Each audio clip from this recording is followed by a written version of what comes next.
இந்த ஜூஸ் குடி. வேணாம், வாந்தியா வருது. இந்த சமயத்துல அப்படிதான் இருக்கும். முதல்ல கொஞ்சம் குடி.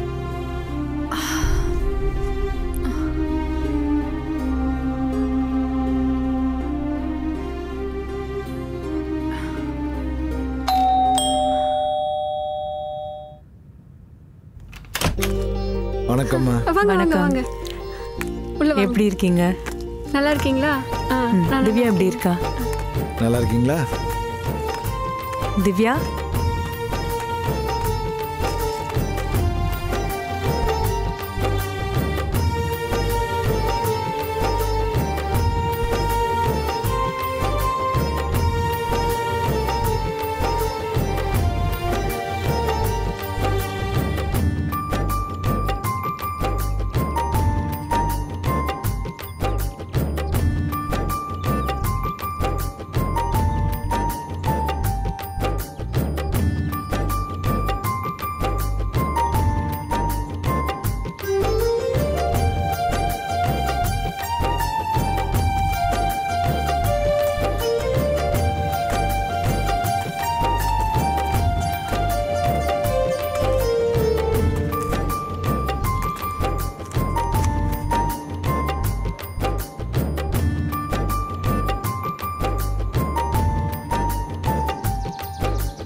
ஏம்மா, இந்த மாதம் பணம் வந்துருச்சா? இன்னும் இல்லடி. எப்பவும் 10ஆம் தேதி அனுப்பிடுவாங்க. இன்னைக்கு 18 தேதியா இன்னும் அனுப்பலை. இன்னும் வரலையா?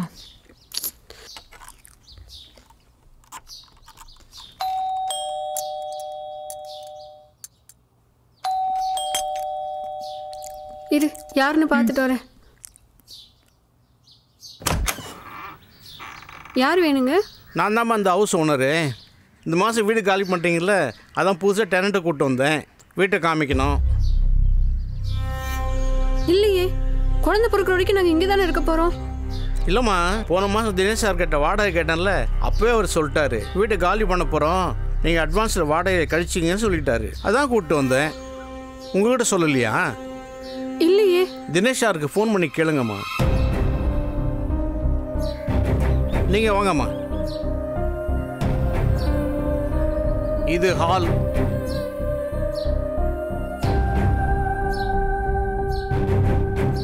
இது டைனிங் ரூம். முதல்ல நீ கோவிந்தனுக்கு ஃபோனை போடு.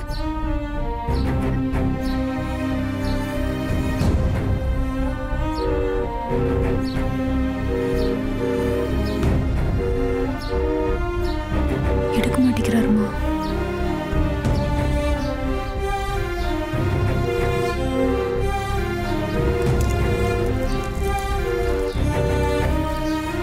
ஹலோ.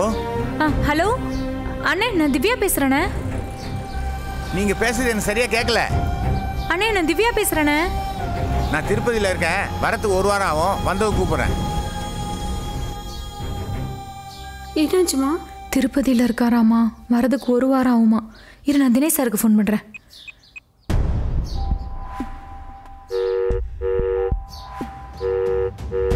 நீங்கள் டயல் செய்த எண் தற்போது பிஸியா.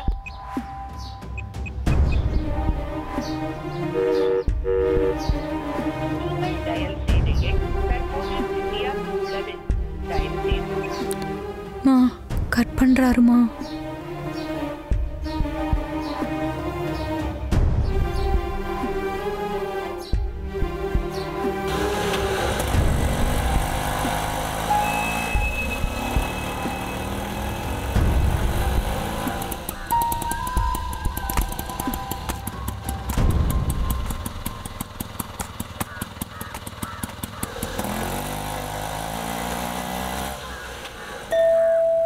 யாரும்மா வேணும்? ஐயா இல்லைங்களா? ஐயா ஃபாரின் போயிருக்காருமா. நீங்கள் யாருமா? அவருக்கு வேண்டியவங்க தான், அவரை பார்க்கணும். உங்கள் ஃபோன் நம்பர் இருந்தால் ஃபோன் பண்ணி பாருமா. ஃபோன் பண்ணால் எடுக்கலைங்க. ஒரு வயசு பொண்ணு வாழ்க்கையை கெடுத்துட்டு இப்படி பண்ணால் எப்படிங்க? சரி, மேனகம்மா இருக்காங்களா? அவங்களும் அவங்க அம்மா வீட்டு போயிருக்காங்கம்மா. அவங்க அம்மா வீடு எங்கன்னு சொல்ல முடியுங்களா? நாங்கள் அங்கே போய் பார்க்குறோம்.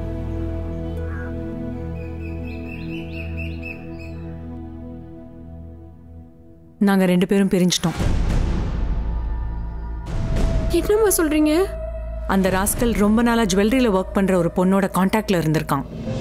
2 பேரும் ஜாலியாக ஒவ்வொரு வீக்கெண்டும் ரூம் போட்டு என்ஜாய் பண்ணிட்டு இருந்திருக்காங்க. இந்த விஷயம் எனக்கு தெரிஞ்சு போச்சு. கேட்டால் இல்லைன்றான். எவிடன்ஸோட ப்ரூவ் பண்ணேன். அதுக்கப்புறம் எங்களுக்குள்ள பெரிய சண்டை ஆயிடுச்சு. டைவர்ஸ்க்கு அப்ளை பண்ணிட்டேன். சரிம்மா, இப்போ என் பொண்ணு வயிற்றுல வளர குழந்தைய யார்கிட்ட கொடுக்கறது? அதை பெற்று அவன்கிட்டே கொடுத்துருங்க.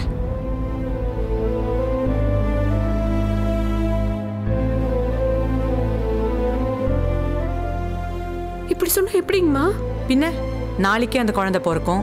அது அவன் மூஞ்சி மாதிரியே இருக்கும். அந்த மூஞ்சிலாம் என்னால் லைஃப் லாங் பார்த்துட்டு இருக்க முடியாது. நான் எனக்குன்னு ஒரு லைஃப் அமைச்சுக்கணும். I can't take this responsibility.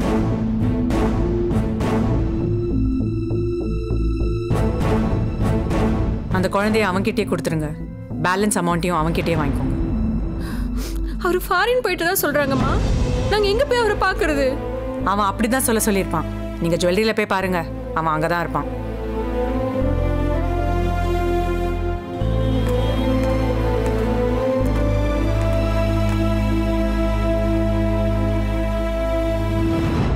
எங்க தினேஷ் சாரை கொஞ்சம் பார்க்கணும். தினேஷ் சாரா? ஒரு நிமிஷம். சார், உங்களை பார்க்க 2 லேடிஸ் வந்திருக்காங்க சார். Okay sir.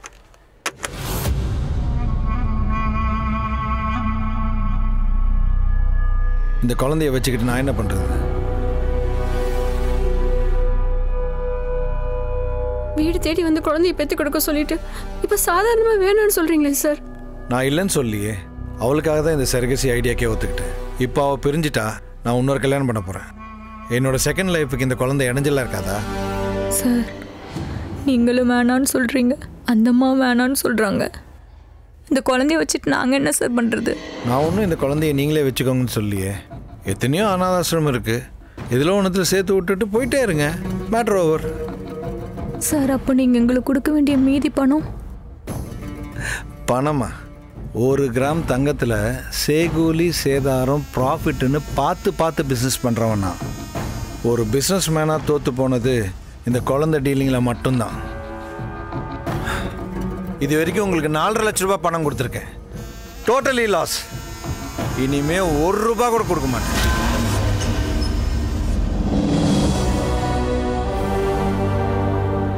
ஒரு வயசு பொண்ணு வாழ்க்கைக்கு எடுத்துட்டு இப்படி பேசுறீங்களே சார், உங்களுக்கே இது நியாயமா இருக்கா? இது அநியாயம் sir. Stop. I don't like this kind of drama. Business பண்ணுற இடத்துக்கு வந்து நியாயம் பேசிக்கிட்டு அதெல்லாம் பேசக்கூடாது, தெரியுமா? Just get out. எங்க பாவத்தை கொட்டிக்காதீங்க சார், அப்புறம் நீங்க நல்லாவே இருக்க மாட்டீங்க. இந்த சாபம்லாம் விடாத. இப்போ 2 பேரும் போறீங்களா இல்லையா? காட்ஸ் சார், வேணாம் சார், கேட்கறதுக்கு ஆள் இல்லைன்னு இப்படி பண்ணாதீங்க சார். அந்த பணத்தை மட்டும் கொடுத்துருங்க சார். சார், அப்பா செத்துருவார் சார். மீதி பணத்தை கொடுத்துருங்க சார். இதெல்லாம் ரொம்ப அநியாயம் சார். போங்க. போங்க போங்க போங்கம்மா. வாங்கம்மா போங்க வாங்க போங்கம்மா வாங்க வாங்க போங்கம்மா போங்க வாங்கன்றல வாங்க வாங்க போங்கம்மா போங்க வாங்க வாங்க.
இந்த பணக்காரங்களே இப்படிதான் காரியம் ஆகணும்னா காரை பிடிப்பானுங்க, காரியம் முடிஞ்சோடனே கழட்டி விட்டுவானுங்க. இது மட்டும் முன்னாடியே தெரிஞ்சிருந்தா வேற மாதிரியா இருக்கும். இந்த கிட்னி திருட கோவிந்தா இருக்கான்ல, அவனும் இதில் உடந்த. அவன் மட்டும் என் கையில் கிடைச்சான் செத்தான். பணத்துக்கு ஆசைப்பட்டு இப்படி புள்ள வாழ்க்கையை நீயே கெடுத்துட்டியேடி. நான் வேணான்னு தான் சொன்னேன். திவ்யா தான் அவங்க அப்பா ஆப்ரேஷனுக்கு இந்த பணம் உதவியா இருக்கும்னு சொல்லி ஒத்துக்கிட்டா. இப்போ அப்பா ஆஸ்பத்திரி செலவுக்கு என்ன பண்ணுறதுன்னு தான் தெரில. நீ எதுக்கும் கவலைப்படாதம்மா. உங்கள் அப்பாவை காப்பாற்ற வேண்டியது எங்கள் சங்கத்தோட பொறுப்பு. வக்கீல் சார், நீங்கள் என்ன சொல்கிறீங்க? வாடகைத்தாய் சட்டப்படி முதல்ல கல்யாணமாகாத ஒரு பொண்ணை தேர்ந்தெடுத்ததே தப்பு. ஏற்கனவே கல்யாணமாகி குழந்தை பெற்றிருக்க ஒரு பொண்ணை தான் தேர்ந்தெடுத்திருக்கணும். ரெண்டாவது, இந்த பொண்ணு அவங்களுக்கு ஏதோ ஒரு வகையில் ரிலேட்டிவாக இருந்திருக்கணும். மூணாவது, பணத்துக்காக அதை எக்காரணம் கொண்டு செய்ய வச்சிருக்க கூடாது. இதை எதையுமே அவங்க ஃபாலோ பண்ணல. இவங்களுக்கு படிப்பறிவு இல்லாததையும் வறுமை சூழ்நிலையும் பயன்படுத்திக்கிட்டு ஏமாத்திருக்காங்க. நம்ம மட்டும் அவங்க மேலே கேஸ் போட்டோம் வச்சுக்கோங்க, 10 லட்சம் ரூபாய் அபராதமோ 10 வருஷம் ஜெயில் தண்டனையும் கன்ஃபார்ம். நீ என்னம்மா சொல்ற?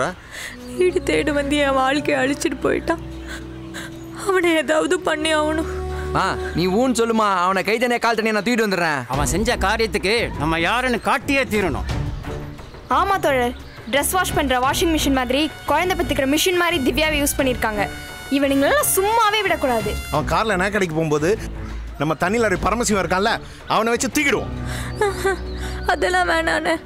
வக்கீல் என்ன சொல்ற மாதிரி சட்ட ரீதியாவே போயிடலாம். அதுக்கு நம்ம முதல்ல கமிஷனர் ஆஃபீஸ் போகணும்.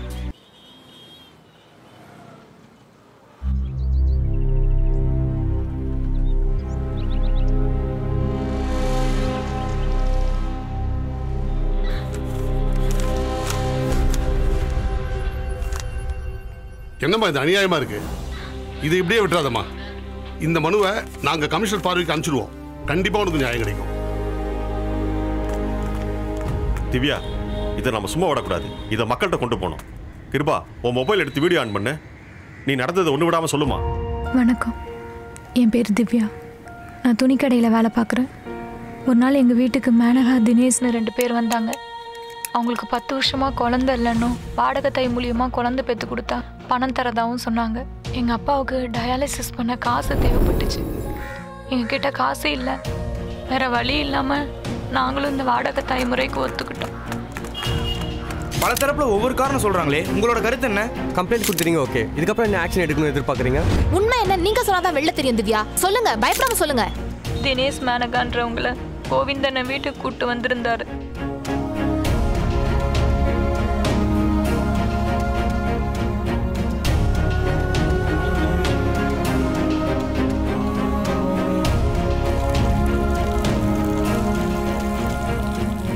எனக்கு கல்யாணம் ஆகல. இப்போ குழந்தைய வச்சிட்டு இருக்கேன். இந்த குழந்தைய என்ன செய்யறதுன்னு தெரியல. நீங்க தான் உங்களுக்கு தண்டனை வாங்கி தரணும்.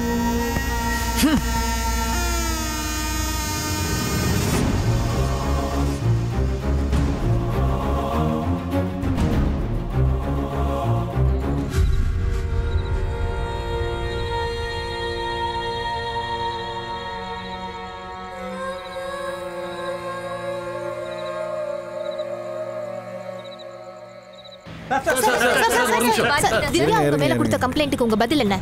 அவங்க கேட்டதோட காசு ஜாஸ்தியாகவே கொடுத்துருக்கேன். என் பேரை கெடுக்கிறதுக்குனே பண்ணுற மாதிரி தெரியுது. இந்த கேஸ் கோர்ட்டில் இருக்கு, சட்ட ரீதியாகவே பார்த்துக்கலாம்.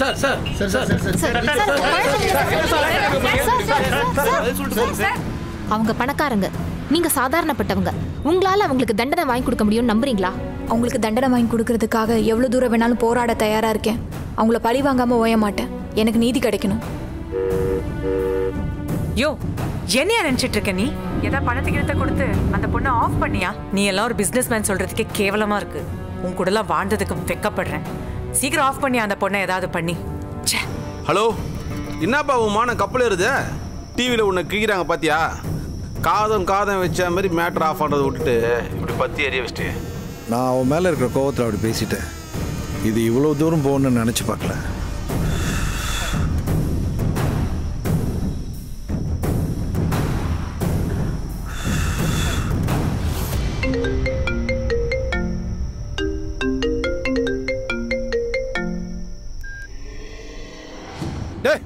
உள்ளே பெத்து கொடுன்னு வாங்கிட்டு போய் குப்பை தொட்டிலையோ ஆசிரமத்திலையோ விட்டுட்டு போக வேண்டியதுதானே. அதை விட்டு போட்டு மீடியா முன்னால நாரி கிடக்குறையாடா. பார்ட்னர், இந்த நியூஸ் ஃபிளாஷ் ஆனதுலேருந்து நம்ம கடையில் கூட்டம் அப்படியே குறைஞ்சி போச்சு. சேல்ஸ் டவுன் ஆயிடுச்சு. சீக்கிரம் இந்த மேட்டர் முடிக்க பாருங்க, இல்ல உங்களை இந்த பார்ட்னர்ஷிப்லேருந்து நீக்கிடுவோம். நீ எல்லாம் ஒரு பிசினஸ் மேன் சொல்றதுக்கே கேவலமா இருக்கு. உன் கூட எல்லாம் வாழ்ந்ததுக்கு வெக்கப்படுறேன். சீக்கிரம் ஆஃப் பண்ணி அந்த பொண்ணை ஏதாவது பண்ணி. தினேஷ், நீங்க அவமானப்படலாம், அதுல ஒரு நியாயம் இருக்கு. நான் என்னங்க பண்ணேன்? இந்த விஷயத்துல என் பேரும் அடிப்படுது. எங்க வீட்டுல நம்ம கல்யாணத்துக்கு சம்மதம் வாங்கினது இப்ப முடியாதுன்னு சொல்றாங்க. உனக்காக தான் இவ்வளவும் பண்ணேன். இப்போ நீயே விட்டு போன நான் என்ன பண்றது? ரூபா ரூபா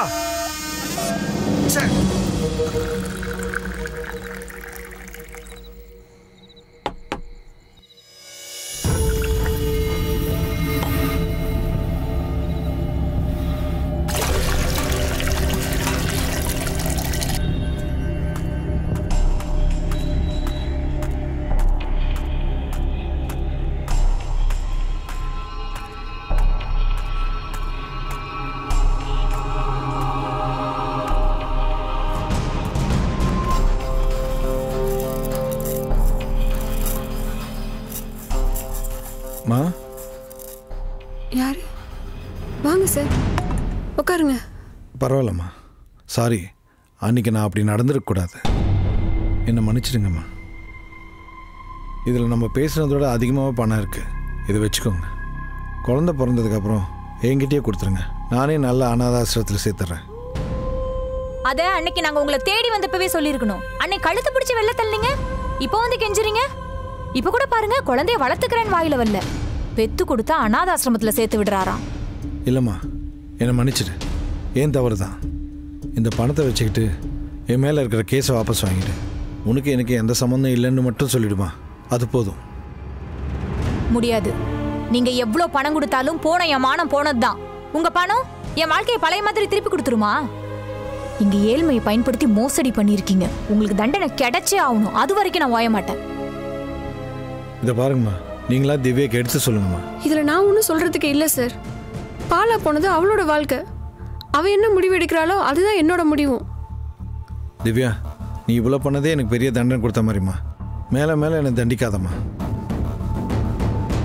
ஓஹோ, சார் திரும்ப வந்துட்டாரா? இப்போ என்ன சொல்றாரு? ஏ முருகா, அந்த நகை கடைக்காரன் வந்துட்டான்டா. எல்லாரும் வாங்கடா. கிளம்புங்க சார். அவங்களும் உங்க மேல கொலை வெறியில இருக்காங்க. எல்லாம் வந்துட்டாங்கன்னா நிலைமை மோசமாயிடும். தயவு செஞ்சு கிளம்புங்க சார். கிளம்புங்க சார்.